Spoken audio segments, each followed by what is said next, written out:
sampai sekarang di Jepang pun begitu. Yang lain itu isi televisi itu melulu soal nomor satu soal kesehatan, kedua soal pendidikan. Anak-anak tidak pegang gadget. Ada teman-teman yang belajar dari Jepang bagaimana penanggulangan bencana, bagaimana menghadapi bencana. Konnichiwa, Budi des. Sebelum nonton video ini, subscribe dulu guys. Halo, Bu Diana. Apa kabar? Halo, apa kabar? Baik. Halo Bu, ya terima kasih Bu ya untuk waktunya nih mau ngobrol-ngobrol nih bareng ini Budi Kun. Sama-sama, saya Budi juga dari tetangganya Nobita. Oke. Tetangga Nobita kebetulan Bu ya, ini kebetulan banget. Nama saya kan Budi dan saya juga pernah cosplay Nobita juga Bu. Wow, keren. Cosplay Nobita berarti pakai kacamata gitu, terus pakai baju kuning, pakai celana pendek gitu. Iya Bu, lucu ada. banget. Bener-bener kebetulan mau banget. lihat fotonya. Oh ya, nanti saya kirim Bu ya. Ya, oke.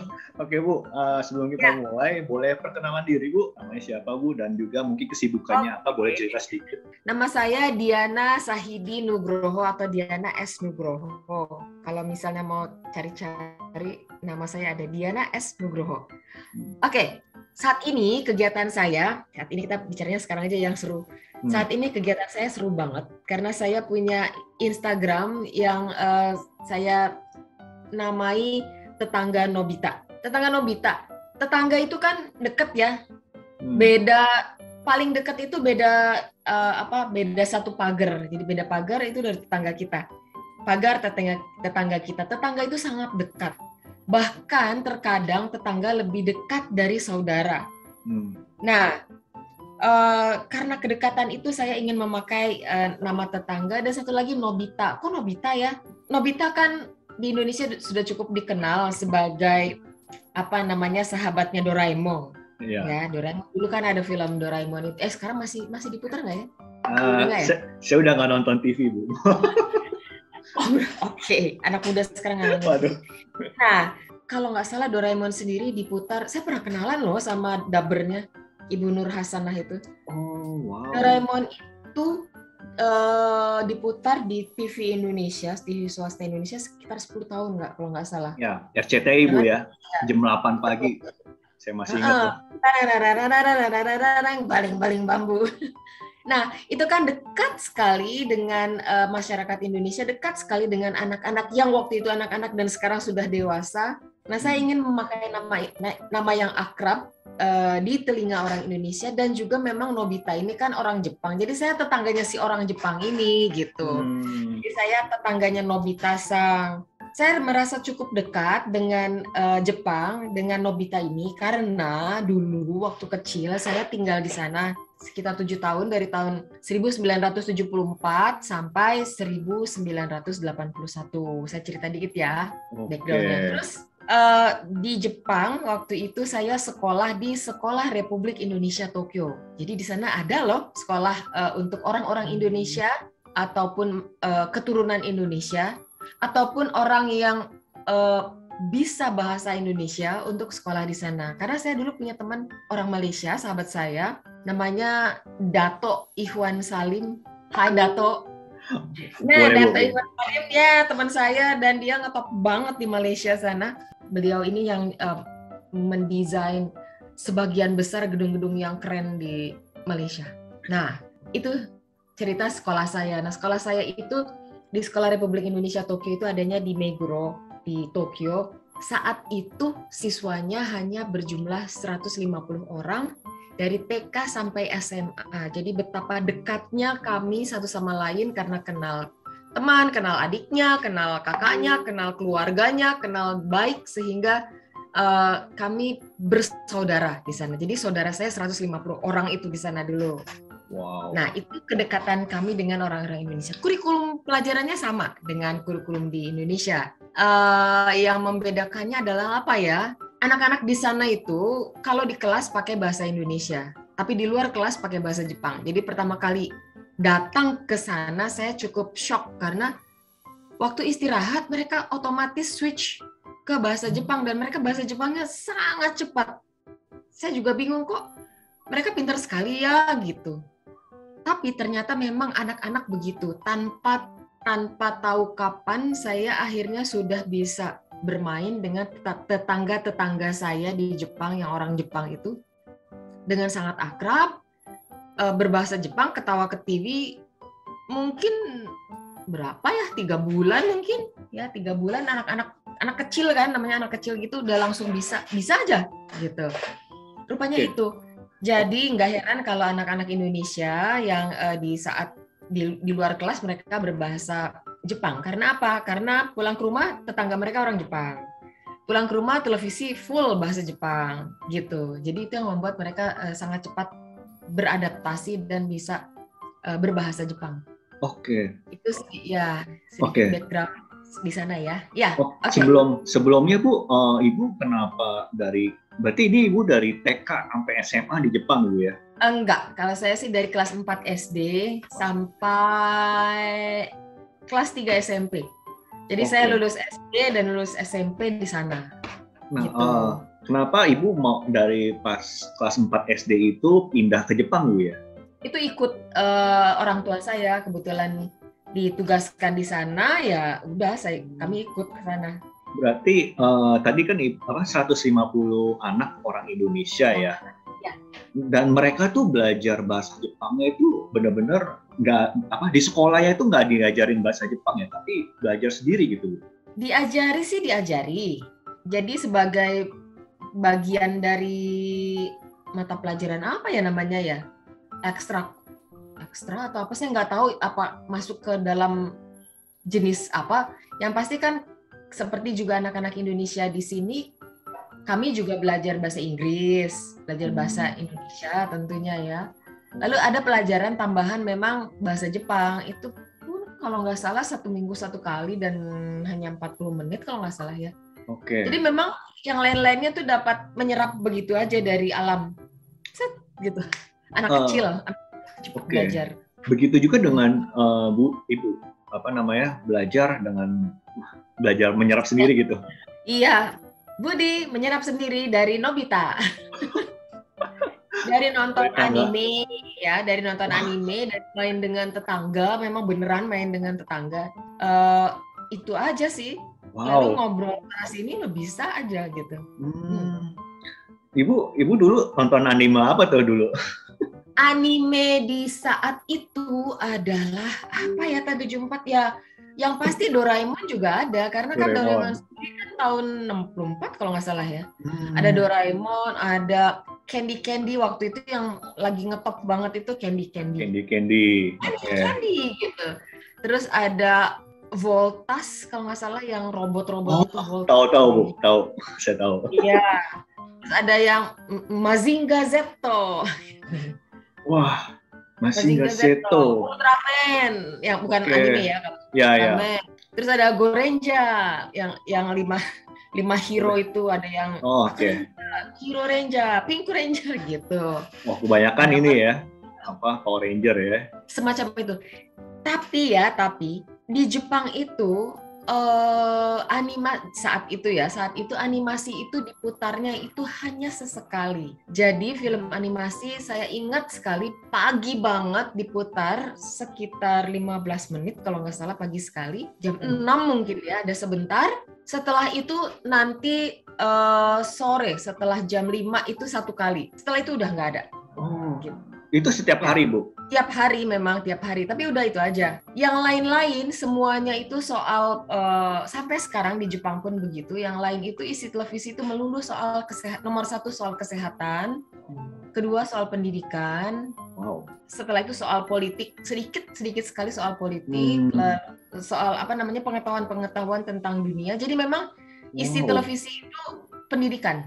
Kalau di Jepang sekarang kan kalau misalnya kita nonton TV dari pagi sampai jam 3 pagi biasanya sampai jam 3 pagi itu ada. Itu tentang bagaimana pengembangan misalnya apel di daerah sini, lalu apel itu dikembangkan oleh si petaninya namanya siapa, rumahnya kayak apa, diapain aja dan lain-lain. Dan semua itu detail satu persatu.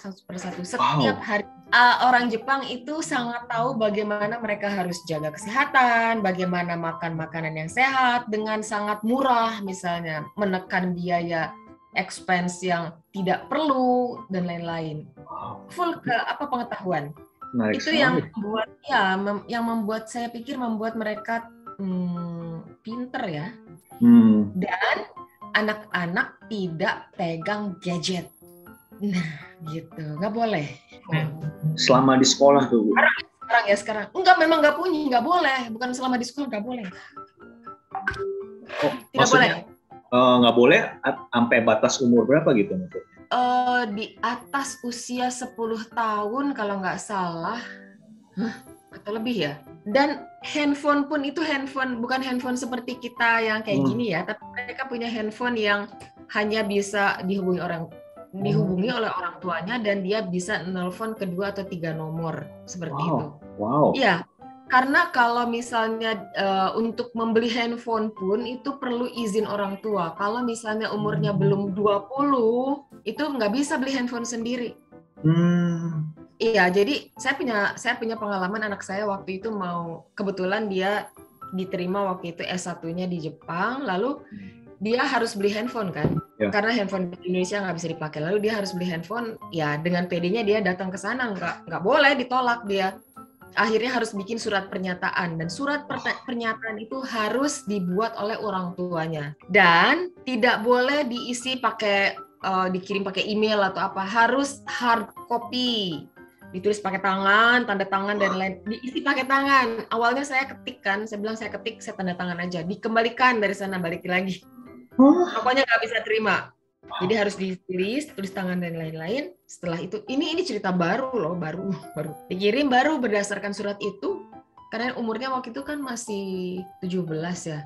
Setelah itu baru dia boleh beli handphone. Wow, cukup segitunya loh. Iya loh. Iya. Cukup jadi anak Jepang ini ya, pegang handphone.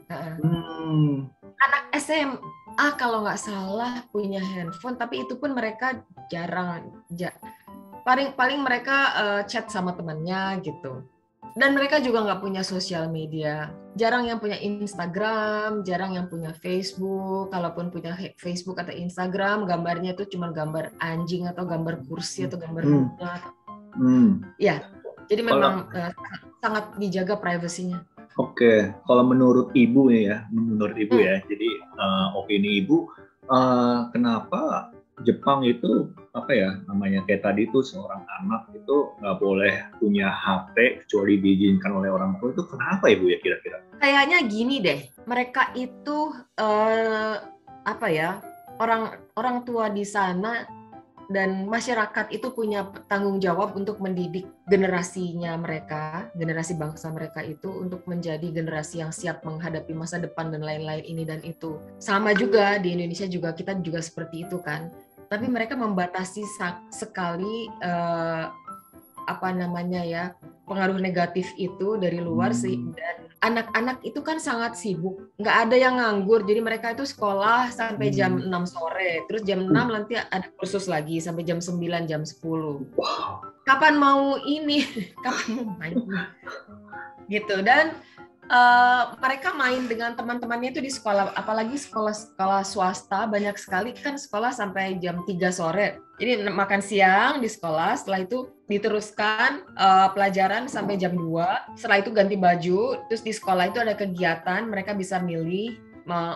Kalau yang swasta banyak sekali pilihannya ya, puluhan. Ada kelas melukis, menggambar, melukis, lalu kerajinan tangan lah, terus tenis, badminton, basket, berenang, macam-macam, memanah dan lain-lain. Kalau sekolah yang swasta, mereka wajib ikuti sampai sekitar jam 5 atau jam 6. Wow. Termasuk baseball dan lain-lain. Dari situ mereka masih ikut kursus. Kursus biasanya kursus musik atau kursus bahasa asing, atau juga kursus bimbingan belajar kalau sudah mendekati masa-masa kelas 3 SMA, masa-masa untuk persiapan masuk universitas. Gitu. Mereka udah sibuk banget, lalu hari libur pun biasanya mereka masih ada kegiatan di sekolah, bikin ini, bikin itu. Wah, sibuk banget, no tawuran. Oh, nggak ada tawuran. Dulu ibu kayak gitu juga, maksudnya dari pagi sampai sore. Kegiatan anak-anak di sekolah Indonesia. Sekolah Indonesia di Tokyo ini sangat unik karena tidak hanya sekolah aja, tidak hanya memenuhi kurikulum yang sudah ditetapkan oleh pemerintah Indonesia, tapi juga menjadi sekolah yang membawa nama bangsa. Karena itu kami sejak kecil sudah sangat terbiasa tampil memperkenalkan diri sebagai saya ada orang Indonesia, gitu. Indonesia adalah ini. Anak-anak itu bisa menyampaikan seperti itu kepada orang Jepang ya, atau orang asing lainnya di sana.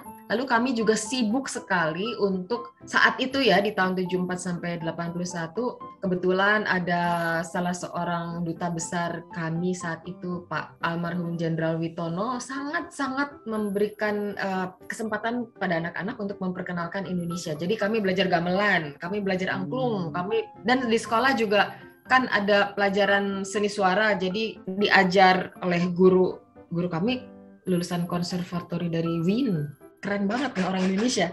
Wow. Pak Jekak itu. Jadi kami belajar gamelan. Semua loh belajar gamelan, jadi bisa gamelan. Angklung udah pasti bisa. Hafal lagu-lagu daerah dari Sabang sampai Merauke. Lalu bisa menari. Tarian Indonesia dari Sabang sampai Merauke, kami pelajari itu. Waktu itu didatangkan dari Indonesia, guru-gurunya dari Viatikara untuk mengajarkan tari-tarian tradisional Indonesia. Lalu kami mentas, jadi di Balai Indonesia, di sana ada Balai Indonesia namanya. Itu mentas memperkenalkan budaya Indonesia lengkap, kayak satu sendera tari selama sekitar 2 jam kalau nggak salah ya, full. Itu mulai dari anak-anak kecil sampai yang SMA kelas 3 itu bagus banget, fenomenal banget waktu itu. Oke. Kami juga sering ikut kegiatan pertukaran budaya dengan sekolah-sekolah asing lainnya, dengan sekolah Jepang juga, ikut pawai juga. Akhirnya sibuk juga sama dengan anak Jepang, mungkin sedikit berbeda. Kalau mereka banyak di olahraga ini dan itu, kami juga olahraga sih karena ada sport hall. Kalau ada yang mau search, silakan Sekolah Republik Indonesia Tokyo. Sekolahnya bagus sekali dibanding dengan sekolah-sekolah umumnya ya. Oke. Ada bazar, ada ini itu. Sibuk banget. Di situ jadi ada orang Jepang juga Bu ya, ada orang asing lainnya di sekolah itu. Ada orang Jepang yang menikah dengan orang Indonesia, lalu anak-anaknya sekolah di situ misalnya, jadi half ya. Atau ada kebetulan saya punya satu orang asing yang mungkin sampai hari ini dia menjadi orang asing, satu keluarga asing yang sekolah di situ, Dato Ihwan Salim, orang Malaysia. Sekarang jadi Dato ya. Halo Dato, mudah-mudahan Dato nonton ya. Semoga Bu ya. Terus Bu, ya, teman sama orang Jepang tuh kayak gimana sih Bu? Apakah orangnya seru atau kayak terbuka atau kayak gimana Bu? Berbeda sama orang Indonesia. Kalau orang Indonesia tuh cepat sekali temenan, cepatnya luar biasa, dan memang karena orang Indonesia hangat, terbuka, dan ya itu sifat orang Indonesia ya. Ramah, orang Indonesia tuh super ramah. Apalagi misalnya kita kenalan sebentar aja, berapa menit aja, bisa aja kita bisa mampir ke rumahnya loh, beneran. Nah, Indonesia seperti itu kan? Iya. Kalau di Jepang nggak mungkin. Sekarang kalau misalnya belajar dari budaya Jepang ya, ini anak-anak atau orang dewasa nih, kalau anak-anak pasti lebih gampang. Karena anak-anak kan langsung main di depan rumah, tapi nggak masuk ke dalam rumah ya, di depan rumah main. Dan kalau misalnya udah sangat kenal, biasanya masuklah ikutan ke dalam rumah, ikutan makan. Itu kalau anak-anak. Kalau orang dewasa tentunya beda ya, beda. Karena begitu kita bisa mengenal orang Jepang sampai jadi ada lapisannya seperti seperti bawang, lapisan luar, lapisan dalam lagi sampai yang dalam banget. Nggak pernah kalau misalnya kita kenalan itu langsung tahu nama pacar kamu siapa sih gitu. Enggak lah, misalnya nama misalnya gini, baru kenalan udah tahu udah nikah atau belum. Nah, itu juga menanyakan itu. Atau kalau misalnya belum nikah, pacar kamu siapa? Itu nggak bakalan ada di pertemuan pertama. Setelah beberapa kali baru, beberapa tahun baru kenal keluarga, berapa tahun loh. Bahkan ada teman yang misalnya kita bergaul bertahun-tahun di kantor yang sama, belum tentu kita kenal suami atau istrinya atau anaknya. Gitu. Ya. Tidak mudah. Ya. Tidak mudah. Oke. Nah, Ibu kan sekolah di sono sampai tadi sampai SMP kelas 3. SMP kelas 3 kan ya. Nah, SMA-nya Ibu balik Indo atau gimana? Pulang ke Indonesia karena waktu itu ayah ibu saya bilang kalau misalnya mau kuliah di Indonesia itu agak sulit adaptasinya, dan waktu itu juga apa yang dipelajari di luar negeri dikhawatirkan tidak sama dengan yang dipelajari di Indonesia, karena kan waktu itu memang guru-guru kadang-kadang kurang, lalu materi ajarnya kurang, nggak seperti sekarang ada internet kan gampang. Jadi dulu kan perlu buku-buku dan lain-lain, buku-buku kan juga sulit sekali kami dapatkan. Dan fotokopi zaman itu belum super mahal kan untuk bikin fotokopi, jadi nggak mungkin fotokopi. Jadinya saat itu cukup prihatin memang karena sangat terbatas gitu. Untuk bisa masuk ke universitas yang baik di Indonesia itu kan harus ada persiapan. Nah, orang tua saya nyuruh saya pulang sendiri ke Indonesia, lalu di Indonesia coba masuk melamar ke berbagai sekolah, dan kebetulan waktu itu saya agak sekolah di Jepang waktu itu lulus di bulan yang agak berbeda dengan di Indonesia, sehingga waktu teman-teman di Indonesia sudah mulai daftar sekolah, saya masih di Jepang. Begitu mereka sudah diterima, saya baru pulang ke Indonesia. Ada perbedaan waktu inilah yang membuat saya waktu itu kesulitan untuk melamar ke sekolah-sekolah. Kebetulan ada sekolah yang masih buka, yaitu swasta. Nah, waktu itu saya pilih sekolah yang dekat dengan rumah kakak ibu saya, karena saya waktu itu sempat tinggal di sana untuk sekitar 1,5 sampai 1 tahun kalau nggak salah. Karena orang tua saya kan masih di luar negeri. Jadi saya ikut tes yang luar biasa sulitnya untuk saya waktu itu karena kaget kan, semuanya beda. Akhirnya saya diterima di SMA Tarakanita 1 di Pulau Raya. Gitu. Berarti ya. Kan, Ibu kan udah selesai sekolah, udah lulus. Habis itu kerjanya di Indo apa gimana? Saya lulus dari SMA, lalu kuliah dulu kan, kuliah di UI, terus lulus kuliah 1 hari kemudian kerja di Indonesia. Saya full kerja di Indonesia.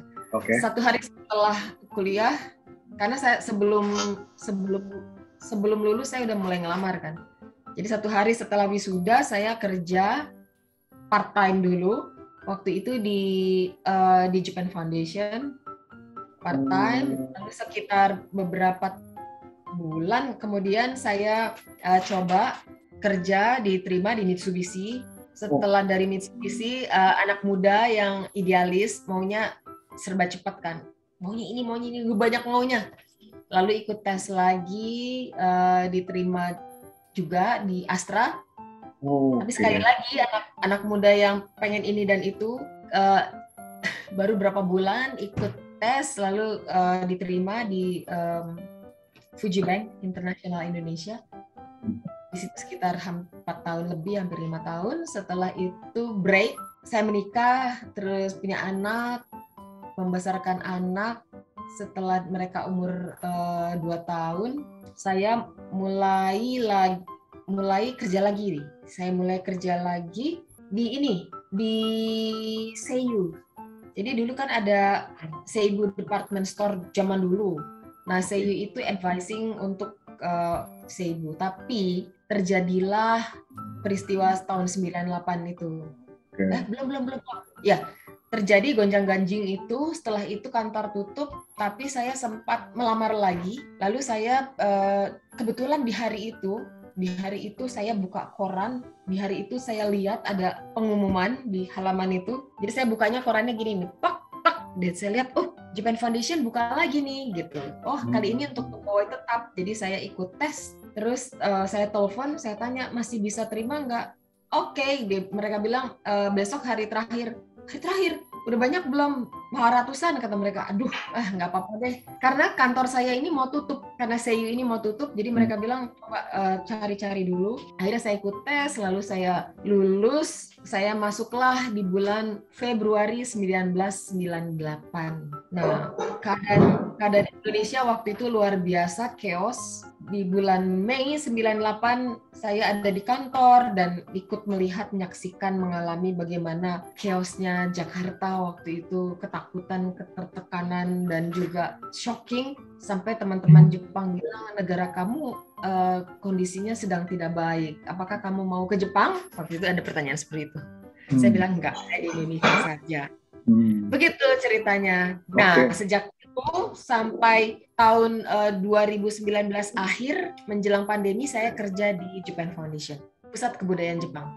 Ibu sampai sekarang ini masih ingat nggak bahasa Jepang, Bu? Ingat lah, pasti. Pasti ingat karena saya, setelah pensiun itu kan menjelang pandemi kan, lalu pandemi kan. Pandemi, terus tahun 2020 saya bikin itu Instagram Tetangga Nobita.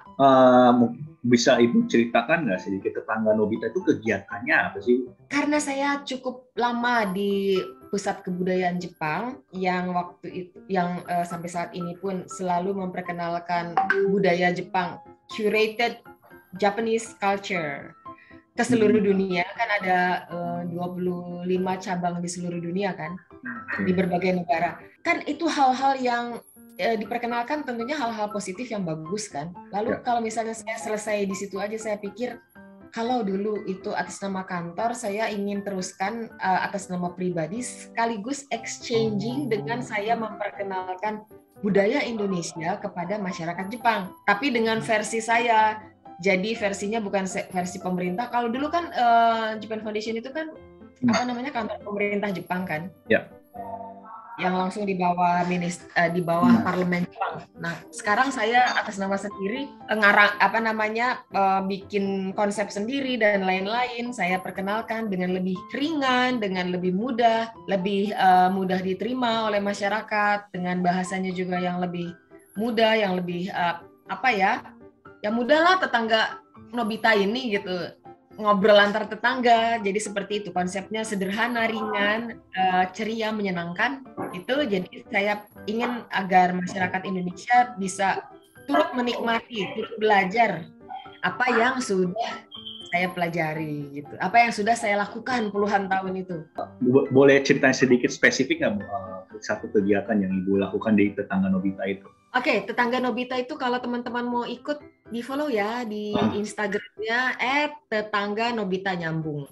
Kegiatannya itu sebenarnya kan memperkenalkan budaya Jepang secara ringan. Jadi biasanya saya ngajak ngobrol teman-teman dari Jepang, biasanya live dari Jepang, atau teman-teman Indonesia yang tinggal di Jepang live tentang kegiatan mereka di sana sedang apa, misalnya sedang sale atau sedang belanja atau sedang apa, banyak lah, atau sedang makan.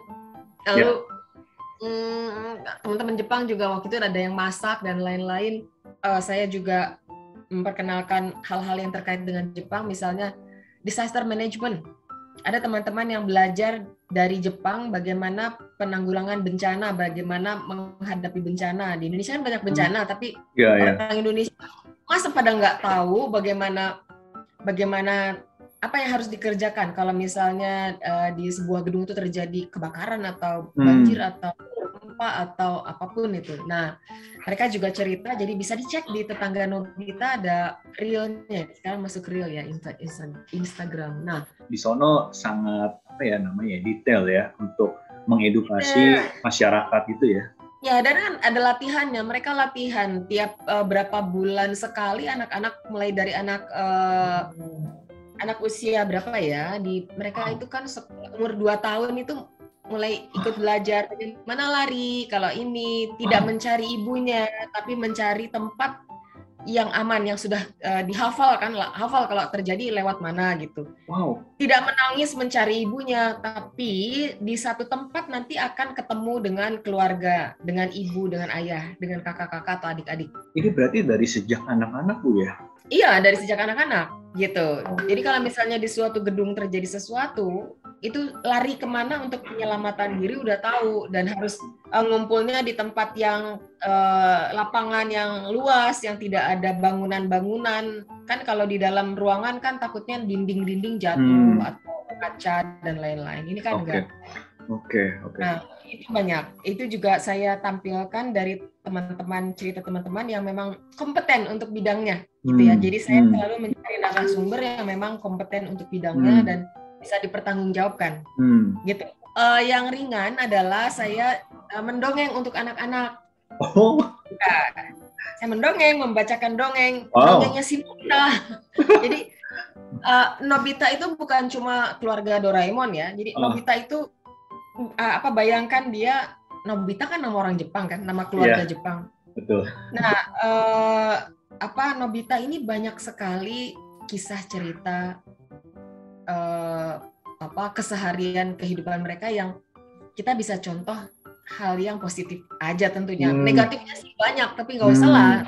Negatif itu tetangga yang tukang gosip aja. Oke.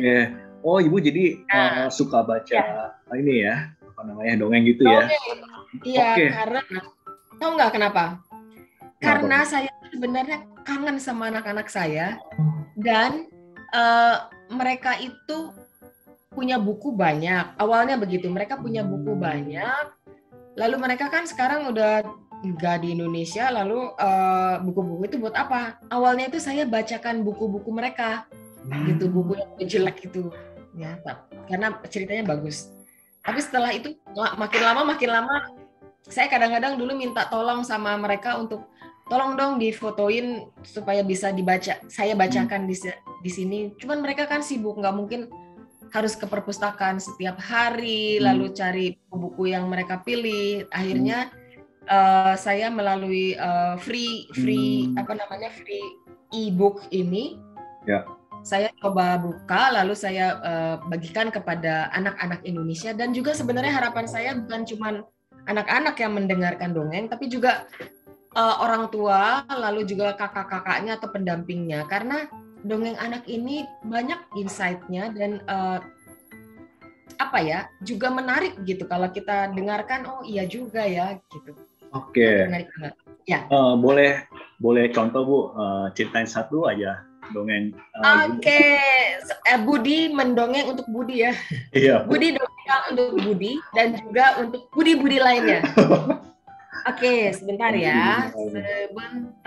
Sebentar. Kalau misalnya suka sama anjingnya atau suka sama seseorang, dia akan cium-cium dan jilat-jilat gitu. Itu si Poci. Aku kan bukan Poci. Aku tanya juga deh. Tama kalau suka sama orang gimana?